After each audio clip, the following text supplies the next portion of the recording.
Bien le bonjour. Aujourd'hui, nous avons une vidéo qui porte sur la nouvelle Vacheron Constantin OV6 avec trois grandes complications, soit le tourbillon, la répétition minute et le quantum perpétuel. Alors, bien qu'a priori, cette montre semble avoir tout pour combler quelqu'un qui apprécie les complications comme moi, il y a quelques éléments qui me font hésiter et qui me poussent à ne pas l'apprécier tant que ça.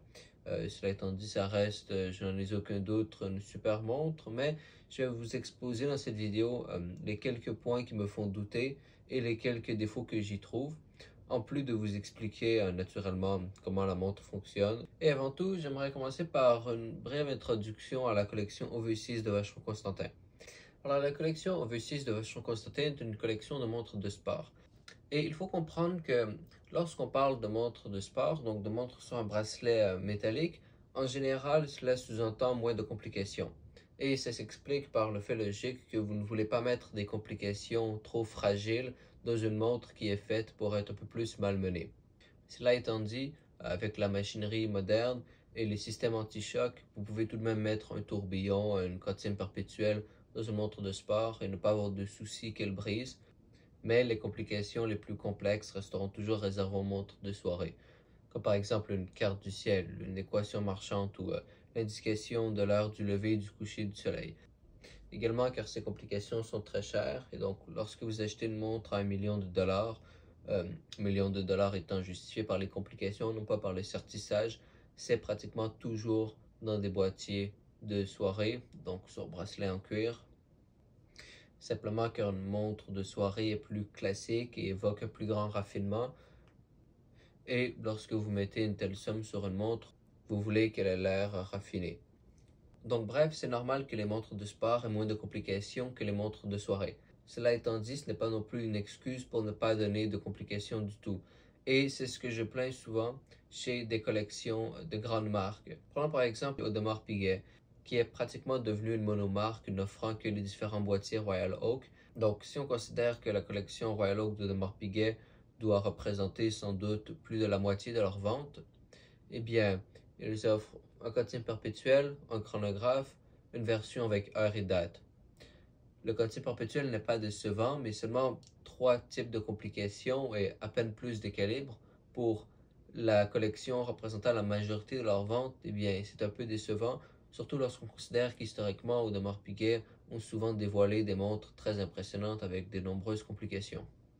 Alors, pourquoi est-ce que je vous parle de ça? Pourquoi est-ce que je vous parle des marques de montres qui offrent des montres de soirée très satisfaisantes, mais qui semblent uniquement offrir des montres de sport pour générer de l'argent et qu'elles ne semblent pas si intéressantes de côté horloger? Eh bien, c'est pour vous dire que Vacheron Constantin n'est pas une de ces marques dans la collection Overseas. Il semble vraiment rester dans la philosophie de la marque, d'essayer d'offrir des calibres intéressants. Il ne semble pas seulement se soucier d'offrir une montre reconnaissable, mais également de créer des calibres intéressants. Et donc, avant de critiquer leur nouvelle montre, je voulais quand même leur donner ça. Ils offrent par exemple une montre GMT avec une disposition plutôt surprenante. Et c'est d'ailleurs pas la première version que nous avons. Il y avait auparavant d'autres calibres. Il y a également un quantum perpétuel, un chronographe également avec grande date.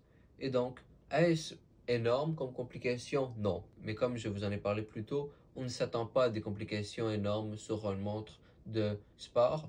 Mais mon point est plutôt que Vacheron Constantin ont développé un très beau boîtier pour la OV6 et aurait pu simplement se contenter de commercialiser des calibres de base dans ces boîtiers et je suis sûr que ça aurait été déjà très lucratif. Mais ils se sont quand même forcés à offrir des calibres intéressants et ils sont restés dans l'esprit de la marque. Car par exemple pour Audemars Piguet qui savent faire des répétitions minutes, des quantièmes perpétuels, des équations marchandes, des chronographes split second, n'est pas dans l'esprit de la marque du sens où euh, ils n'essaient pas de se surpasser et n'offrent pas un produit fidèle à leur capacité.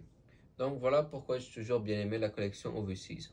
Alors maintenant, tordons-nous au calibre de leur nouvelle grande complication. Et lorsque je dis grande complication, j'entends par là le fait que la montre est d'un haut niveau de complexité et non pas la disposition traditionnelle grande complication qui comporte répétition minute, quantité perpétuelle et chronographe.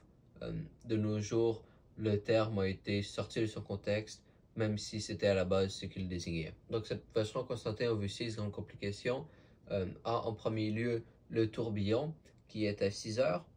Et puis à midi, nous avons une indication du mois. Et puis nous avons de chaque côté du cadran, respectivement un peu avant 3 heures et un peu après 9 heures, l'indication du quantième et du jour. Vous remarquerez le poussoir de la répétition minute sur le flanc gauche du boîtier, mais vous ne pourrez pas voir les marteaux malgré le fait que la montre soit squeletton. Cependant, ceux-ci sont observables à l'arrière de la montre, aux côtés de la réserve de marche. Sinon, dernier élément à l'avant du cadran, nous avons une indication de la position de l'année dans le cycle des années bissextiles qui est un peu passé midi. La montre est squeletton, mais avec le niveau de composant, elle reste assez lisible et donc vous voyez beaucoup des platines du mouvement plutôt que par exemple des engrenages. Le mouvement est gris avec le poinçon de Genève y étant apposé un peu avant 4 heures et il vient reprendre la couleur du boîtier en titane. Sinon, les compteurs, tout comme le tour des minutes, est en bleu, qui est une des couleurs caractéristiques de la collection OV6, quoique plus souvent vu avec un boîtier en or rose qui donne alors lieu à un magnifique contraste. Ce calibre n'est pas nouveau, je vous le montre à l'écran par exemple précédemment offert dans la collection traditionnelle. Alors ce que je reproche à la montre est d'être un peu banal. Nous avons un calibre très complexe, mais qui ne semble pas particulièrement spécial. Si on regarde le cadran, il n'est pas tellement différent que celui d'une Vacheron Constantin quantième perpétuelle squeletton régulière, et le boîtier est le même d'une Vacheron Constantin que vous pouvez ramasser à moins de 100 000 $, alors que cette montre, bien que le prix est sur demande, est dans les plusieurs centaines de milliers de dollars. Donc je vais vous montrer à l'écran un estimé du prix. Alors pour calculer le prix, je vais prendre le prix de la montre ayant le même calibre mais dans un boîtier en or dans la collection traditionnelle.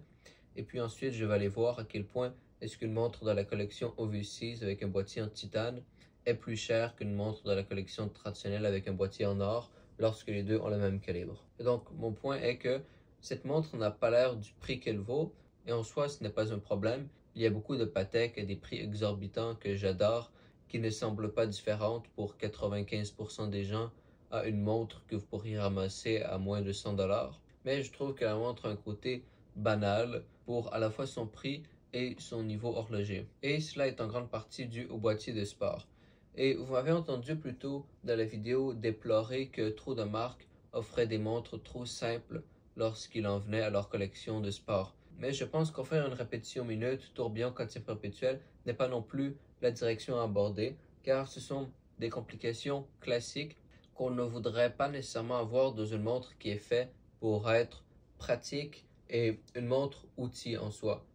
Car un quantième perpétuel n'est pas utile.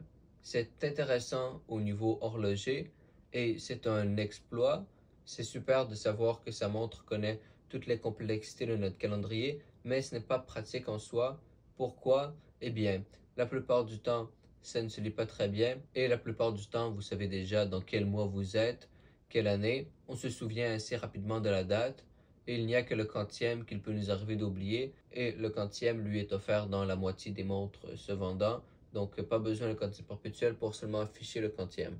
Donc bref, le quantième perpétuel, autant que c'est une complication que j'adore, ce n'est pas vraiment une complication que je voudrais dans une montre que je porterais à tous les jours ou dans un contexte plus régulier, comme est censé l'être une montre de sport. Donc bref, Vacheron Constantin a mis des complications censées être réservées un peu plus à des événements spéciaux, donc réservées à une montre de soirée à haut prix qu'on ne porterait pas souvent.